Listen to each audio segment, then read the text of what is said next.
আমাদের সহযোদ্ধা ভাইরা এখনো পর্যন্ত রাস্তায় রাস্তায় ঘুরতেছে। শহীদ পরিবারে যারা আছে তারা এখনো পর্যন্ত তালিকাভুক্ত হইতে পারে নাই। এটা আমাদের জন্য খুবই লজ্জাজনক একটা ব্যাপার। ডক্টর বেশ কিছু ভাই যারা আছে প্রায় ২,০০০ প্লাস তাদের এমএস গ্রেড হচ্ছে না। আমরা ডিসি অফিসে কাগজপত্র জমা দিছি। এগুলো ভেরিফাই করছে ছাত্র প্রতিনিধিরা। তারপরে এইগুলো পরবর্তীতে বিভিন্ন পুলিশ তারা ভেরিফাই করছে ডিসি মহোদয়ের অনুমতি সাপেক্ষে। পরবর্তীতে এইগুলোকে আবার রিভেরিফাই করার জন্য এসবিআই এবং পিবিআই তারা ভেরিফাই করতেছে। দেখা গেছে ডিএসবি ভেরিফাই করতেছে।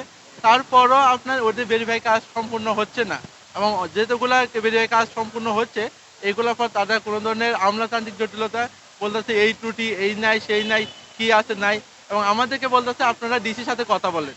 আর ডিসি স্যারকে আমাদের সাথে কথা বলে আমাদের কথা কি ডিসি স্যার শুনে না আমাদের কথা মানে? বিভিন্ন ধরনের আমলাতান্ত্রিক জটিলতা পদক্ষেপে দেখাচ্ছে যেগুলো আমরা আসলে এগুলা কোনোভাবেই মেনটেন করতেছি না। ওনাদের আমরা এই মন্ত্রণালয়ে যান, স্বাস্থ্য মন্ত্রণালয় থেকে উপদেষ্টা মন্ত্রণালয়, মুক্তিযুদ্ধ মন্ত্রণালয় থেকে আপনার ওই মন্ত্রণালয় স্বরাষ্ট্র মন্ত্রণালয় আমাদেরকে দৌড়ানোর উপর রাখতেছে। আমরা তো মানুষ, আমরা আন্দোলন করছি। আমাদের সহযোদ্ধা ভাইরা এখনো পর্যন্ত রাস্তায় রাস্তায় ঘুরতেছে। শহীদ পরিবারে যারা আছে তারা এখনো পর্যন্ত তালিকাভুক্ত হইতে পারে নাই। এটা আমাদের জন্য খুবই লজ্জাজনক একটা ব্যাপার। ডক্টর আমাদের দাবিতে বলতেছে দুইটাই বিষয়, এই যে কোনো ধরনের প্রশ্ন এবং হয়রানি অযাচিত জটিলতা ছাড়াই আমরা 48 ঘন্টার মধ্যে এমএস গেজেটগুলো কমপ্লিট করা চাই।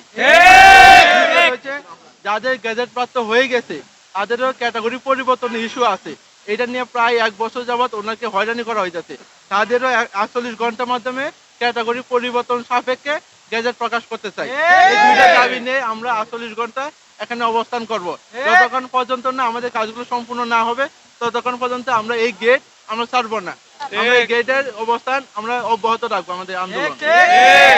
1.5 বছর পর্যন্ত থাকার পর যদি আমাদের এই 2000 বাইরে যদি এমআইএসের অন্তর্ভুক্ত বাইরে থাকে এটা কিন্তু জাতির জন্য লজ্জা, ডক্টর ইউনূস সাহেবের জন্য লজ্জা, এই আমলাতান্ত্রিকের জন্য লজ্জা। কেন তারা এগুলোকে কমপ্লিট করতে পারতেছে না?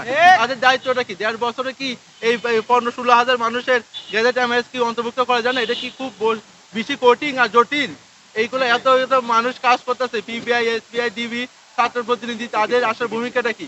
আমরা অনেকে চিকিৎসা পাচ্ছি না শুধুমাত্র এমএস এর কারণে। আমাদের এখনো অনেক ভাই আছে গুলিবিদ্ধ, মানে 20-25 জন আমাদের শহীদ পরিবার। এরা কি আসলে খুব অন্যায় করছি? আমরা জাতির কাছে এটা জানতে চাই, আমরা কি অন্যায়? আপনারা তো সকাল থেকে অবস্থান করছেন এখানে, ভিতর থেকে কোনো বার্তা দিয়েছে কিনা আপনারা? না, ভিতর থেকে আমরা কোনো বার্তা পাই নাই। ওনা আমাদের সাথে সাক্ষাৎ করে নাই এবং আমরা অপেক্ষা আছি, আমরা ভিতরে প্রবেশ করব না। ওনা যদি আমাদেরকে ডাকে আমরা ভিতরে যাব এবং তাদের সাথে কথা বলবো। পরবর্তী আমরা কি হবে আপনাদের? পরবর্তী পদক্ষেপ হচ্ছে আমরা 48 ঘন্টা এই গেটের সামনে অবস্থান করব।